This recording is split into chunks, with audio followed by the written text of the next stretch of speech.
Il y avait une fois, dans un pays très très loin d'ici, un roi. Ce roi, il avait une fille d'une beauté incomparable. Nul ne pouvait rivaliser avec elle. Et dans le pays voisin, 3 jeunes princes étaient tombés en même temps amoureux d'elle. Alors ils se sont présentés auprès du roi, son père. Là, le roi, il a dit, mais vous êtes à l'égalité, je ne peux vous départager. Mais vous allez partir, voyager et ramener pour ma fille un présent. Et celui qui rapportera le plus beau des présents deviendra mon gendre, épousera ma fille. Je vous donne 6 mois pour ça. Alors les 3 frères aussitôt sont partis. Ils se sont séparés à l'endroit où le chemin se divisait en 3. Et ils se sont donné rendez-vous 6 mois plus tard, dans une auberge qu'ils connaissaient bien. Un mois est passé. 3 mois sont passés, sans qu'aucun des frères ne trouve un cadeau digne de la beauté de la princesse.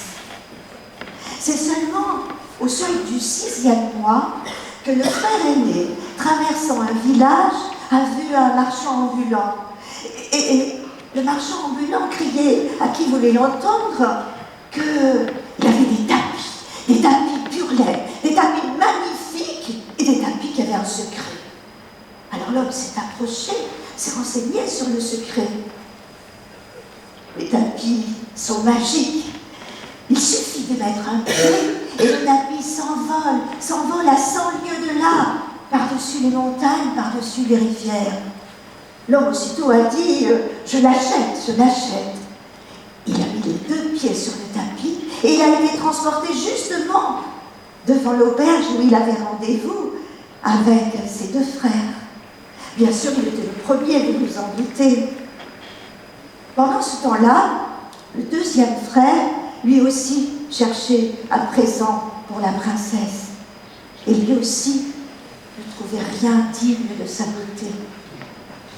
Et puis, tout en marchant, il a entendu un homme qui haranguait la foule. Et l'homme criait haut et fort « Mes longues vues, qui veut une longue vue? Ces longues vues sont magiques, venez acheter mes longues vues. » Il s'est approché du marchand, curieux de savoir quelle était la magie. Et le marchand a expliqué « Avec ces longues vues, tu pourras voir à 100 lieues à la ronde. Mais avec ces longues vues, tu pourras voir à travers les murs. » Oh, il s'est dit, c'est ça le présent qu'il me faut. Il a payé le présent et il est parti rejoindre son frère. Pendant ce temps-là, le 3e frère, lui, il était au désespoir. Non, rien n'était trop beau pour la princesse et il ne trouvait rien. Alors il s'était résigné à repartir vers le royaume de son père, sans rien. Et puis il traversait une place, et quand il a traversé cette place, il a été attiré par un marchand qui disait « Venez goûter mes raisins, les raisins de Salamanque, les plus juteux, les plus fruités, les plus sucrés. Venez goûter mes raisins, ce sont les meilleurs. » Et non seulement ce sont les meilleurs, mais ils ont un secret. L'homme s'est approché. Quel est ce secret? Le marchand a expliqué « Mes raisins peuvent faire revenir à la vie un mourant. » Il a compté ce qu'il avait dans sa bourse. Il a sorti tout ce qu'il avait. Et il a pu acheter 3 raisins. Il les a bien enveloppés, il les a mis dans une petite boîte métallique, et puis il a pris le chemin pour rejoindre ses frères. Il a marché d'un bon pas. Quand les 3 frères se sont retrouvés, aussitôt ils ont échangé, ils ont discuté de leur présent, et aucun n'était vraiment satisfait de ce présent. Et puis tout d'un coup, l'aîné a dit « Mais si avec ta longue vue, on regardait ce qui se passe au royaume de notre Père. » Alors on a ajusté la longue vue. Et là, on a regardé. Et dans le royaume du Père, tout était tranquille. Le père était en bonne santé. Regarde, regarde, dans le royaume voisin, a dit un frère. Alors il a déporté sa longue vue, le deuxième frère. Et quand il a regardé, la foule se presse autour du château. Des carrosses arrivent. Les femmes pleurent. Certaines s'arrachent les cheveux. Mais que se passe-t-il? Que se passe-t-il autour du château?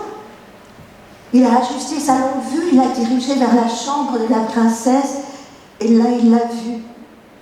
Alitée, blanche. Le médecin est auprès d'elle. Elle est mourante.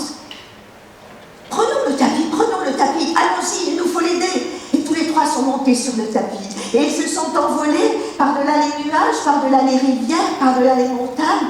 Et ils sont arrivés là, tout près du lit de la princesse. Ils sont rentrés par la fenêtre ouverte et ils se sont posés. Le plus jeune a sorti de sa poche la boîte. Il a remis entre les lèvres de la princesse un grain de raisin. Les paupières ont scié. Il a sorti un deuxième grain de raisin. Et là, le rose des pommettes est revenu sur les joues de la princesse. Les frères impatients lui disaient « Mais le troisième, dépêche-toi !» Il a sorti le troisième grain de raisin et la princesse a respiré.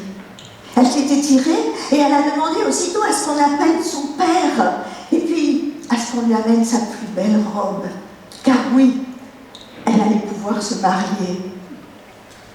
Les frères, c'est moi qui vais me marier avec elle, c'est moi qui avais les graines de raisin.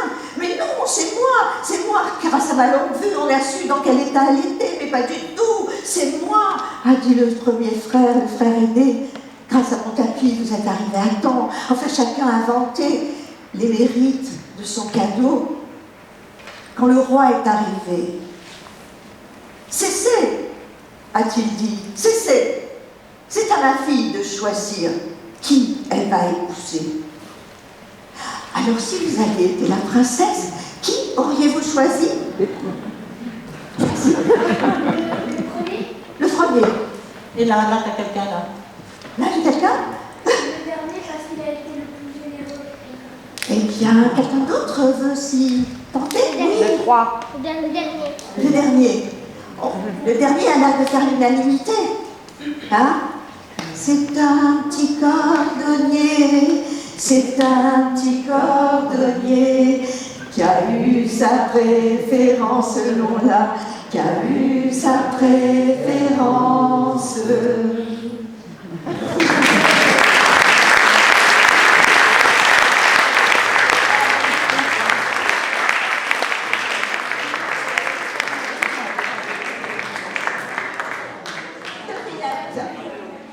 Je suis l'oiseau le plus grand du monde. Je vis en Afrique et je ne vole pas. Qui suis-je? Le truc. Bravo, bravo.